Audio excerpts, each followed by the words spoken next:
bà dương chia khmai nằm kia trâu tai tên tôm nình khmai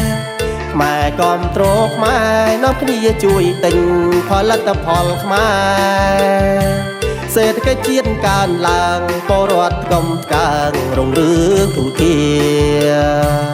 ចូលនាំគ្នាធ្វើកែច្នៃផលិតផលខ្មែរឲ្យបានខ្លាំងពូកែនិងមានគុណភាពស្តង់ដារអន្តរជាតិរួចនាំចេញទៅលក់គេបានពេញភ្លុកទឹកភ្លុកដីចូលនាំគ្នាធ្វើកែច្នៃផលិតផលខ្មែរ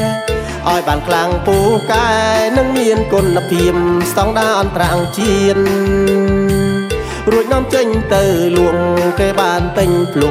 កទឹកភ្លុកដី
bà dương chia khmai nằm kia trâu tai tên tôm nình khmai